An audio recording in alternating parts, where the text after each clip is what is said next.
So, may balita nga po mga sangkay na ang mga taga Mindanao nga raw po, no, mismo mga opisyal, nagulat sa ginawa ni Pangulong Bongbong Marcos pagkatapos ng lindol.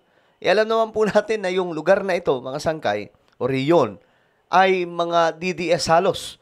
Pero ito mga sangkay, may balita po tayo tungkol dyan.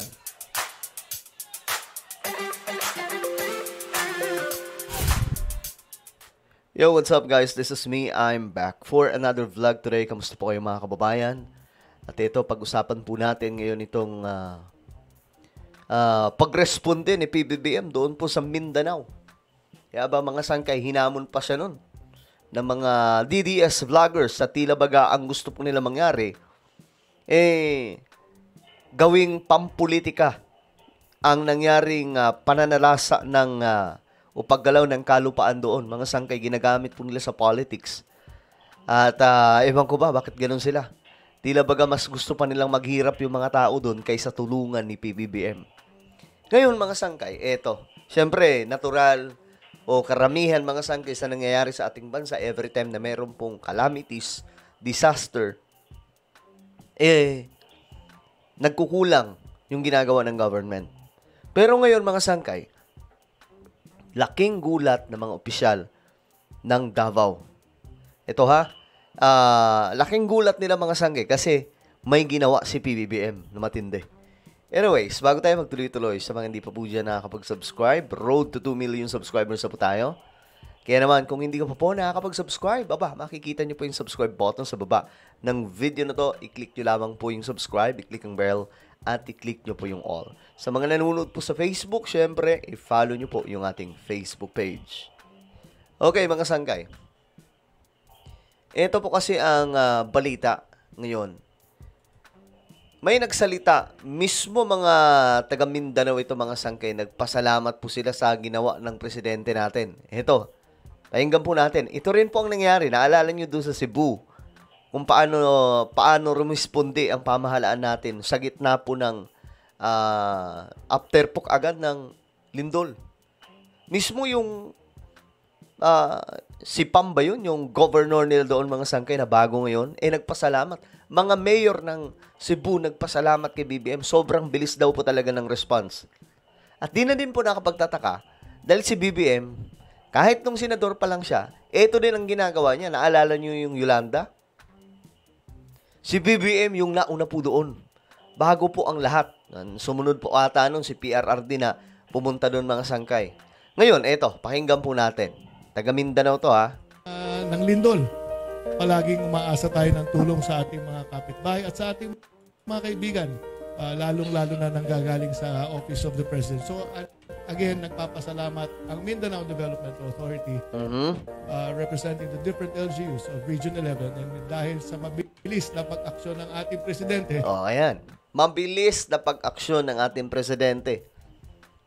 No, hindi po pinabayaan ni BBM ang Davao. Hindi po pinabayaan ni BBM ang buong Mindanao na nakaranas nitong malalang, ewan ko ba mga sangkay, very alarming itong nangyayari ngayon sa Pilipinas. Kasi, alam niyo, first time ko naka-encounter ng ganito. Simula nung namulat ako sa mundong ibabaw. Ito nga, napag-uusapan namin kahapon, mga sangkay, no, ng mga kaibigan natin. Sabi nga po nila, first time nilang naranasan ang ganitong klaseng atake ng lindol. Na parang walang tigil po, mga sangkay. Wala po talagang tigil. Every day, guys. Hindi po siya yung tipong simpleng galaw ng kalupaan. This is very alarming kasi nga po malalakas. 5.1, 5.4, maabot pa po ng 6, 7, ay naku po, Diyos mo yung marimar. Nakakatakot itong nangyayari ngayon mga sangkay. So, we have to pray for our country. Delikado itong sitwasyon. Metro Manila, guys, alam po natin kung gaano kadelikado ang lugar ng Metro Manila. So, pray and pray and pray. Kasi may West Valley Fault. Kapag gumalaw yan, marami po ang papanaw. At natawagan at napagsabihan yung nautusan ang ating mga kasama ngayong umaga, buong araw sa pag-ikot at pag-assess at pag-check ng damage na dala ng lindol. So nagpapasalamat tayo agarang pinapuntahan ng ating Presidente para siguraduhin na ang tulong na kinakailangan ng Region 11, ang tulong na kinakailangan ng mga iba't ibang LGUs na tinamaan ng Didol ay nandito. So again, Kita nyo mga sangkay, itong mga lugar na to Duterte county kumbaga Hindi po ito pero hindi po ni BBM pinulitika. Hindi po tulad ng panahon ni Noynoy Aquino mga sangkay.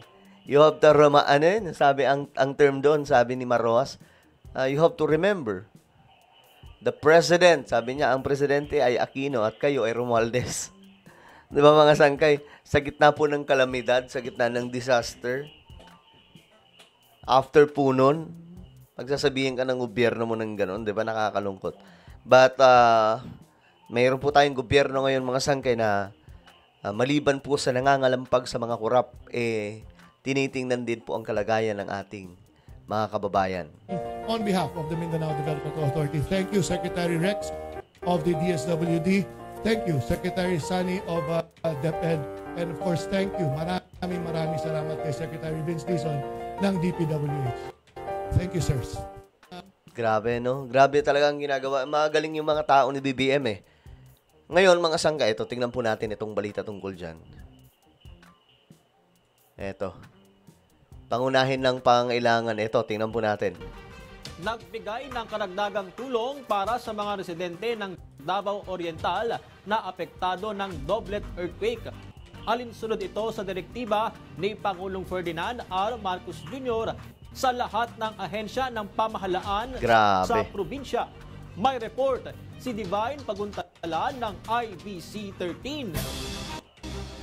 Kabilang ang Philippine Charity Sweepstakes Office o PCSO sa mga agad naghatid ng tulong sa mga biktima ng matinding lindol sa Malay, Davao Oriental kahapon. O, kita nyo? Pati po PCSO, mga sangkay.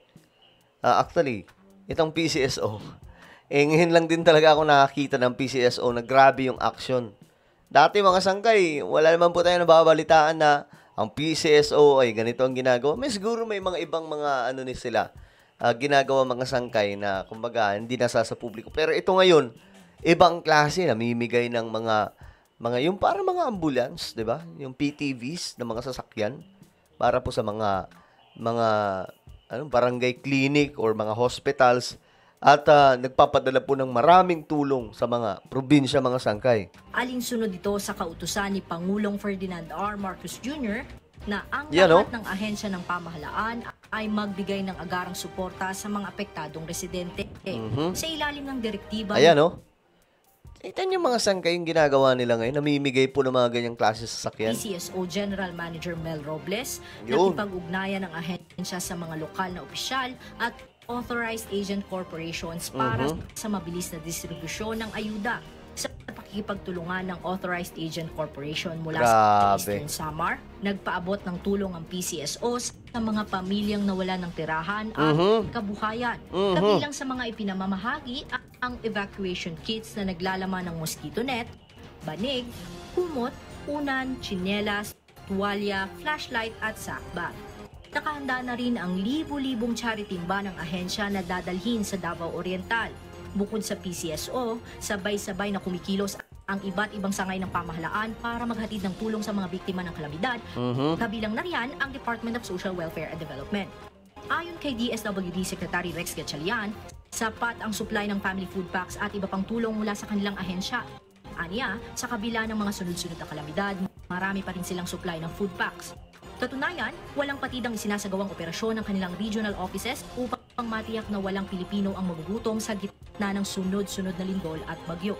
Inaantay na lang din ng DSWD ang listahan buhat sa lokal na pamahalaan para sa mga bibigyan ng iba pang klase ng ayuda, lalo na ang mga nawalan ng tahanan at mahal sa buhay. 0.5 million family food packs nationwide.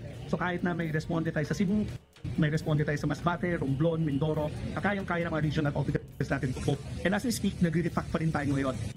Para sa integrated state. Diba, mga sangkay? Ganyan po ang ginagawa nila ngayon.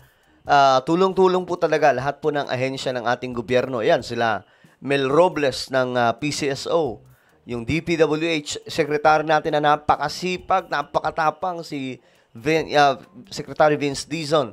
yung sa Department of Education, andun din po mga sangkay yung matinding pagtulong ni Angara. At itong sa DSWD, si Rex Gatchalian. So, at marami pa pong ibang mga sangkay. Of course, yung mga militar po natin, yung mga kapulisan, kasama po dito. No? At ang buong puwersa ng ating pamahalaan. Well, ayan po, nagulat po yung mga taga Mindanao mga sangkay sa ginawa ni BBM. Wala pong issue mga sangkay. Actually, yung nag-iintriga na lang ngayon mga sangkay sa ganitong klaseng nangyayari na kumbaga kung pinapalabas nila na walang ginagawa si BBM, mga DDS. Pero napapahiya din po sila eh. Kasi nakikita po natin, mga sangkay, grabe yung tulong ng pamahalaan. Bumabaha yung tulong. Kahit doon sa Cebu hanggang ngayon, hindi po pinabayaan ng pamahalaan. Yan po ang dahilan kung bakit walang maibato yung mga opisyal. Kahit mga DDS na opisyal, wala po silang maibato kay BBM. Sobrang bait at sobrang grabe yung tulong mga sangkay. Hindi po tayo pinabayaan ng ating Pangulo. Well, ano po ang inyong opinion? Comment down below. Meron po tayong YouTube channel, Sangkay Revelation. Hanapin nyo po ito ngayon sa YouTube. Kapag nakita nyo na, i-click nyo po yung subscribe, i-click ang bell, at i-click nyo po yung all. Ako na po ay magpapaalam. Mag-iingat pong lahat. God bless everyone.